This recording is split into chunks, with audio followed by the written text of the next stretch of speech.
నమస్తే అందరికీ నమస్కారం. నా పేరు doctor Abhilash, consultant surgeon at Apollo spectra hospitals Kondapur. So ఈరోజు మనం సర్కంసిషన్ గురించి అండ్ ఫిమోసిస్ గురించి మాట్లాడుకుందాం. ఫిమోసిస్ అంటే ఏంటి అని చూసుకున్నట్లయితే పెనిస్ పైన ఉన్న స్కిన్ కవరింగ్ నే ఫోర్ స్కిన్ అనే అనడం జరుగుతుంది. అందరికీ ఫోర్ స్కిన్ అనేది ఎక్స్ట్రానే ఉంటుంది, కానీ ఫోర్ స్కిన్ ఓపెనింగ్ మాత్రం పర్సన్ టు పర్సన్ డిఫర్ అవుతూ ఉండొచ్చు. ఇఫ్ ఫోర్ స్కిన్ ఓపెనింగ్ అనేది మాత్రం బాగా పెద్దదిగా ఉంటే వాళ్ళకి ఎటువంటి ట్రీట్మెంట్ అవసరం లేదు, బికాస్ దట్ ఈస్ నార్మల్ కాబట్టి. అదే ఫోర్ స్కిన్ ఓపెనింగ్ కొందరిలో బాగా చిన్నగా ఉండడం వల్ల వాళ్ళు ఫోర్ స్కిన్ అనేది వెనకలికి తీసుకురావడం అనేది జరగదు. సో దాన్నే మనం ఫిమోసిస్ అని అనడం జరుగుతుంది. ఫిమోసిస్ కి ట్రీట్మెంట్ తీసుకోకపోతే ఏమవుతుంది అని చూసుకున్నట్లయితే మల్టిపుల్ థింగ్స్.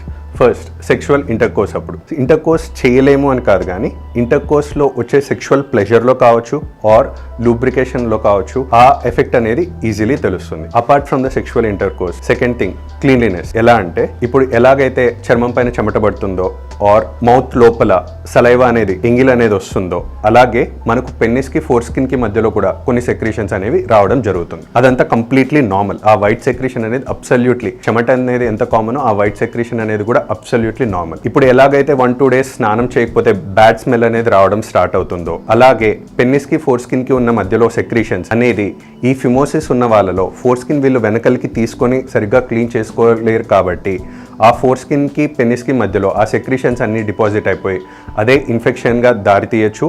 దానివల్ల యూరిన్ పోసేటప్పుడు కొంచెం మంటగా రావడము ఇవన్నీ కూడా జరగచ్చు. సరే, ఇప్పుడు నాకు ఎట్లాగో ఇంకా సెక్స్ అనేది ఇంకా స్టార్ట్ అవ్వలేదు, I don't have a wife or girl friend and నాకు ఇంతవరకు యూరినరీ ఇన్ఫెక్షన్ లాంటి సిమ్టమ్స్ ఏమీ లేదు, so can I delay the surgery కొంచెం పోస్ట్పోన్ చేసుకోవచ్చా అని చూసుకున్నట్లయితే అబ్సల్యూట్లీ నో. ఎందుకు అంటే కొన్ని సినారియోస్ మీకు చెప్తాను, జస్ట్ చూడండి. ఒక పోస్ట్ ఆఫీస్కి వెళ్ళారు, స్టాంప్ అతికించాలి, చుట్టుపక్కల చూశారు, గమ్ ఎక్కడ కనపడలేదు. సో అప్పుడు ఏం చేస్తారు? ఏం లేకుండా సో మన నేచురల్ గమ్ సలైవాని తీసుకొని స్టాంప్ అతికించడం అనేది జరుగుతుంది. ఇది ఒక సినారియో. ఇంకొక సినారియో తీసుకుందాం. ఒక టేబుల్ పైన న్యూస్ పేపర్ చదువుతున్నాము, సడన్లీ టేబుల్ పైన కాఫీ ఆర్ టీ స్పిల్ అయింది. సో ఇమీడియట్లీ ఏం చేస్తాం? పక్కనే టిష్యూ పేపర్ కానీ న్యూస్ పేపర్ కానీ ఉంటే దానిపైన వేయడం జరుగుతుంది. సో అలా వేసేసాము, ఒక 1 day అలా పేపర్ ఉందన్న విషయం మర్చిపోయి ఆ నెక్స్ట్ రోజు వచ్చి మనం ఆ పేపర్ తీయడానికి ట్రై చేస్తాం. పేపర్ అనేది ఈజీగా వస్తుందా? రాకపోవచ్చు. బికాస్ ఆ కాఫీ అండ్ టీ అనేది ఆ లిక్విడ్ అనేది గమ్లాగా మారి 1 day అలానే వదిలినట్టయితే ఆ పేపర్ టేబుల్ కి బలంగా అతుక్కుంటుంది. సో అప్పుడు డ్రైగా ఉన్నప్పుడు పేపర్ ఎన్నిసార్లైనా ఎత్తచ్చు, దించవచ్చు. బట్ అదే పేపర్ వన్స్ ఆ టేబుల్కి అతుక్కోపోవడం జరిగినట్లయితే అది తీయడం అనేది చాలా కష్టం. సో ఫిమోసిస్ ఉన్న వాళ్ళలో కూడా ఇప్పుడు ఈ 2 సినారియోస్ మీరు లింకప్ చేసుకున్నట్టు చూసినట్లయితే సలైవా అనేది గమ్ కాదు, కానీ గమ్ లాగా యాక్ట్ చేస్తుంది. In the same way coffee or tea అనేది గమ్ కాదు, బట్ గమ్ లాగా యాక్ట్ చేస్తుంది. సో ఈ సినారియోస్ 2 మీరు మిక్స్ చేసుకున్నట్లయితే టేబుల్ అంటే ఏంటి? పెన్నిస్ పైన మనం వేసిన paper is equal to four skin అనుకోండి. సో ఎలాగైతే మనం చాలా డ్యూరేషన్ కి అది అలానే ఉంటే ఆ రెండింటి మధ్యలో ఫెవికాల్ బాండింగ్ అనేది వచ్చే ఛాన్సెస్ ఉన్నాయి. సో వన్స్ ఆ ఫెవికాల్ బాండింగ్ అనేది వస్తే సర్జరీ అప్పుడు నార్మల్ ప్రొసీజర్తో కంపేర్ చేసుకుంటే ఇలా ఆల్రెడీ అతుక్కున్న వాళ్ళలో ప్రొసీజర్ చేయడం అనేది కొంచెం డిఫికల్టీ అవుతుంది. అపార్ట్ ఫ్రమ్ దిస్, ఇవన్నీ కాకుండా మనకు లాంగ్ టర్మ్లో ఇలా ఈ సెక్రీషన్స్ అనేవి సరిగ్గా క్లీన్ చేసుకోలేని పక్షంలో అవి డిపాజిట్ అయ్యి అవే క్యాన్సర్లా మారే ప్రమాదం కూడా ఉంటుంది. సర్కంసిషన్ ప్రొసీజర్ అప్పుడు పెయిన్ ఉంటుందా? సో పెద్దవాళ్ళలో అంటే ఆఫ్టర్ 15 years ఆఫ్ ఏజ్ వాళ్ళలో అయితే మోస్ట్లీ ఆ అబ్బాయి కొంచెం గ్రోనప్ అయి ఉంటాడు, అదర్వైజ్ ఆఫ్టర్ 15 years కొంచెం అడల్ట్స్లో అయితే వాళ్ళలో మనకి పెయిన్ టాలరెన్స్ బాగుంటుంది కాబట్టి సర్కంసిషన్ అనేది లోకల్ అనెస్థీషియాలోనే చేయడం జరుగుతుంది. లోకల్ అనెస్థీషియా అంటే మనం జస్ట్ స్కిన్కి మాత్రమే జస్ట్ చిన్న నీడిల్ ప్రిక్, జస్ట్ ఇప్పుడు వ్యాక్సినేషన్ వేసుకున్నప్పుడు చిన్న ప్రిక్ తీసుకుని ఉంటారు కదా, అంతే చిన్న నీడిల్ ప్రిక్తో అక్కడ లోకల్ అనెస్థీషియా ఇవ్వడం జరుగుతుంది. వన్స్ లోకల్ అనెస్థీషియా ఎఫెక్ట్ వచ్చిన తర్వాత surgery is going to be completely painless. అదే 15 years కంటే చిన్న వయసు ఉన్న వాళ్ళలో అయితే చిన్నపిల్లలు కొంచెం కోఆపరేషన్ చేయడం కష్టం అవుతుంది కాబట్టి వాళ్ళకు మినిమం సెడేషన్ అనేది అవసరం ఉంటుంది. సో ఆ సెడేషన్ అనేది హార్డ్లీ మనకు ప్రొసీజర్ అనేది ఒక 5 to 10 minutesలో అయిపోతుంది కాబట్టి చాలా తక్కువ అమౌంట్లోనే అనెస్థీషియా డోస్ ఇవ్వడం జరుగుతుంది. వన్స్ ఆ సెడేషన్ రాగానే పిల్లలు కూడా స్పృహలోకి రావడం జరుగుతుంది. ఆ మత్తు ఎఫెక్ట్ అనేది ఎక్కువ ఉండదు. అడల్ట్స్ లో లోకల్ అనెస్థీషియాలోనే చేయడం జరుగుతుంది కాబట్టి వాళ్ళకు ఆపరేషన్ కి ముందు ఫాస్టింగ్ అనేది అవసరం లేదు, ఆపరేషన్ కి తర్వాత ఫాస్టింగ్ అనేది అవసరం లేదు. మోస్ట్లీ ఈ సర్కంసిషన్ అనేది డే కేర్ ప్రొసీజర్ ఉంటుంది. డే కేర్ అంటే ఆపరేషన్ జరిగిన 24 hours లోపలే మనం డిశ్చార్జ్ అయిపోవచ్చు.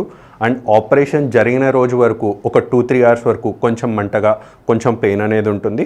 ఆ నెక్స్ట్ రోజు నుంచి రెగ్యులర్ యాక్టివిటీస్ అన్నీ రెజ్యూమ్ చేసుకోవచ్చు, జాబ్కి కూడా వెళ్ళొచ్చు, ట్రావెల్ చేయొచ్చు, వెహికల్స్ కూడా నడపచ్చు, ఎటువంటి ప్రికాషన్స్ లేదు. ఓన్లీ ప్రికాషన్ ఏమన్నా తీసుకోవాలి or main thing that is to be worth mentioning is intercourse కానీ మాస్టర్బేషన్ కానీ 1 month వరకు అవాయిడ్ చేయాల్సి వస్తుంది ఫర్ ఎక్స్ట్రా సేఫ్టీ. ఎక్కువ మందికి వచ్చే డౌట్ ఆర్ భయం ఏముంటుంది అంటే సర్కంసిషన్ తర్వాత ఎటువంటి కాంప్లికేషన్స్ రావచ్చు సర్జరీ వల్ల అని చాలా మంది భయపడుతూ ఉంటారు. సింపుల్ ఎగ్జాంపుల్ చెప్తాను. మనం ఆపరేషన్ చేసేది ఆర్ ఫిమోసిస్ అనేది కూడా మనకు ఓన్లీ ఫోర్ స్కిన్ యొక్క problem. It's not a problem of the penis, it's not a problem of testis. ఎక్కువ మంది పేషెంట్స్ అడిగే క్వశ్చన్, ఈ ప్రొసీజర్ అయిన తర్వాత సెక్సువల్ ఇంటర్ కోర్స్ అప్పుడు ఏమైనా ప్రాబ్లం అవుతుందా ఆర్ పిల్లలు పుట్టడానికి ఏమైనా ప్రాబ్లం అవుతుందా అని. సింపుల్ ఎగ్జాంపుల్, హెయిర్ కట్ వెళ్ళినప్పుడు లోపల బ్రెయిన్ డ్యామేజ్ ఏమవ్వదు. ఎందుకంటే we're dealing only with the hair. లోపల స్కల్కి ఏం కావట్లేదు అండ్ బ్రెయిన్కి ఏం కావట్లేదు. ఇన్ ద సేమ్ వే మనం సర్కంసిషన్ సర్జరీ చేసేది only to the foreskin. It's not to the penis and it's not to the testis. మనకు ఇంటర్ కోర్స్లో main important thing is penis. దానికి మనం ఆపరేషన్ చేయట్లేదు. సెకండ్ థింగ్, పిల్లలు పుట్టడానికి మనకు మెయిన్ కావాల్సింది స్పర్మ్స్ ఫ్రమ్ ద టెస్టిస్. దానికి మనం ఏం చేయట్లేదు. So we are only dealing with the foreskin కాబట్టి ఇంటర్ కోర్స్ అప్పుడు కానీ పిల్లలు పుట్టడానికి కానీ ఎటువంటి రిలేషను లేదు. ఇన్ కేస్ అలా డౌట్స్ ఉన్న వాళ్ళకి ఇంకొక అష్యూరెన్స్, అలా ఏమైనా కాంప్లికేషన్స్ వస్తుంది అంటే రిలీజియస్ ప్రాక్టీస్ లాగా ముస్లిమ్స్ కానీ జూయిష్ పీపుల్ కానీ అదొక రిలీజియస్ ప్రాక్టీస్గా ఫాలో అవ్వరు.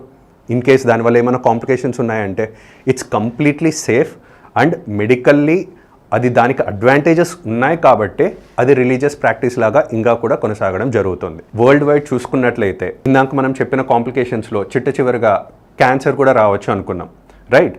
వరల్డ్ వైడ్ చూసుకున్నట్లయితే స్టాటిస్టిక్స్ చూసుకున్నట్లయితే ఈ క్యాన్సర్ ఆఫ్ ద పెనిస్ ముస్లిమ్స్లో కానీ జూయిష్ పీపుల్లో కానీ చాలా చాలా చాలా తక్కువ అని రావడం జరిగింది. బికాస్ వాళ్ళకి చిన్నప్పుడే సర్కంసిషన్ చేపిచేస్తారు కాబట్టి ఆ కుళ్ళు పదార్థాలు చేరుతాయి, దానివల్ల క్యాన్సర్ వస్తుందనే కాన్సెప్టే లేదు. బికాస్ వాళ్ళకి చిన్నప్పటి నుంచి ఇట్స్ వెరీ క్లీన్ అండ్ దీనివల్ల హైజీన్ బాగా మెయింటైన్ అవుతుంది కాబట్టి వాళ్ళకి క్యాన్సర్ వచ్చే ఛాన్సెస్ చాలా అంటే చాలా తక్కువ. సో ఎక్కువ మంది అడిగే డౌట్ ఏంటి అంటే సర్కంసిషన్లో కూడా ఏ ప్రొసీజర్ అయితే బెటర్ అంటారు? నార్మల్ బెటరా, లేజర్ బెటరా, స్టేప్లర్ బెటరా అని చూసుకున్నట్లయితే ఫస్ట్ లేజర్ గురించి మాట్లాడుకుందాం. లేజర్ అంటే ఏంటి? ఫోకస్డ్ ట్రాన్స్మిషన్ ఆఫ్ హీట్ అంటారు. జనరల్లీ మనకు తెలిసిందేంటి, ఏదైనా సినిమా హాల్స్లో కానీ ఏదైనా మాల్స్లో కానీ వెళ్తే లేజర్ లైట్ ఎక్కడో దూరం నుంచి పెట్టినా ఆ సినిమా స్క్రీన్ వరకు లైట్ వెళ్తుంది. ఎలా అంటే టార్చ్ లైట్ అనుకోండి, లైట్ ఇలా అన్ని డైరెక్షన్స్లో స్ప్రెడ్ అవుతుంది. వెరాజ్ లేజర్లో ఏంటి, it's focused transmission of light. Only ఆ సన్న ద్వారంలోనే మనకు ఆ లైట్ అనేది ట్రాన్స్మిట్ అవ్వడం జరుగుతుంది. సో అంత ఫోకస్డ్గా ఉంటుంది కాబట్టి ఇంత దూరం నుంచి పెట్టిన లైట్ అనేది అంత దూరం ట్రావెల్ చేయడం జరుగుతుంది. ఇన్ ద సేమ్ వే ఇక్కడ కూడా ద సేమ్ ప్రిన్సిపల్ అప్లైస్. లేజర్తో కటింగ్ చేసేటప్పుడు కూడా డెలివర్స్ హీట్, ఆ హీట్ అనేది కొంచెం దూరం ట్రాన్స్మిట్ అవుతుంది అండ్ ఆ హీట్ వల్ల స్కిన్ అనేది కట్ అవ్వడం జరుగుతుంది. సో లేజర్ ప్రొసీజర్లో స్కిన్ని కొంచెం బర్నింగ్ అవ్వడం జరుగుతుంది. సో ఆ స్కిన్ కట్ అవ్వడం వల్ల బర్న్ అవ్వడం ప్రాసెస్లో బ్లడ్ లాస్ అనేది అయితే అసలు ఏమీ ఉండదు. బట్ లేజర్ ప్రొసీజర్ తర్వాత కూడా మనకు స్టిచెస్ అనేది వేయడం జరుగుతుంది అండ్ ప్రొసీజర్ అనేది 15 to 20 minutes వరకు పట్టచ్చు. ఇదే స్టేప్లర్ సర్కంసిషన్ చూసుకున్నట్లయితే స్టేప్లర్లో ఎటువంటి బర్నింగ్ ఉండదు, అసలు బాడీ పైన హీట్ అనేది ఉండదు. స్టేప్లర్ వల్ల ఇంకా ఏమి అడ్వాంటేజెస్ ఉన్నాయి అని చూసుకున్నట్లయితే జనరల్లీ మనకు సర్జరీ అంటే ఏంటి, కట్ చేయాలి, కుట్టాలి. ఈ ప్రొసీజర్ అంతా ఒకే ఒక మిషన్, అదే ఆ స్టేప్లర్ మిషన్ అనేది చేయడం జరుగుతుంది. ఎలా చెప్పాలి అంటే లైక్ కాఫీ ఆర్ టీ చేయాలంటే పాలు తీసుకోవాలి, పాలు బాగా ఉడికించాలి, బాగా ఉడికిన తర్వాత దాంట్లో coffee or tea powder mix చేసుకొని తర్వాత మళ్ళీ వడగట్టి తాగడం జరుగుతుంది. ఇదే మనకి ఇంగ్రీడియంట్స్ అని పాలు కానీ కాఫీ పౌడర్ కానీ ఆల్రెడీ ఒక మిషన్లో ఉండి ఒక సింగిల్ ప్రెస్తో మనకు కాఫీ వచ్చేదే ఎక్స్ప్రెసో కాఫీ మిషన్. ఈ స్టేప్లర్ అనేది కూడా అట్లాంటిదే. మనకు సర్జరీలో మనం చేయాల్సిన స్టెప్స్ అన్నీ ఒక సింగిల్ ప్రెస్తో అయిపోతాయి. బికాస్ కటింగ్ అనేది అదే చేస్తుంది అండ్ స్టిచెస్ అనేవి లేకుండా సిలికాన్ రింగ్ అనేది ఒకటి ఉండడం జరుగుతుంది. సో అదేంటి అంటే స్టిచెస్కి రిప్లేస్మెంట్ రాగా. ఈ సిలికాన్ రింగ్ అనేది కూడా ఒక 10 days to 14 days గ్యాప్లో దానంతకు అదే డిజాల్వ్ అయిపోయి రాలిపోవడం జరుగుతుంది. ప్రొసీజర్ కూడా ఇది సింగిల్ ప్రెస్తోనే అయిపోతుంది కాబట్టి లేజర్ అయితే మనకు 15 to 20 minutes పడుతుంది, స్టేప్లర్ అయితే మనకు 5 to 7 minutesలో అయిపోతుంది. అండ్ మోర్ ఇంపార్టెంట్లీ ఈ స్టేప్లర్ అనే దాంట్లో మనం స్కిన్ బర్న్ చేయడం, కాల్చడం అనేది ఏమీ జరగట్లేదు. నీట్ అండ్ క్లీన్గా కంప్లీట్ సర్క్యులర్గా వస్తుంది.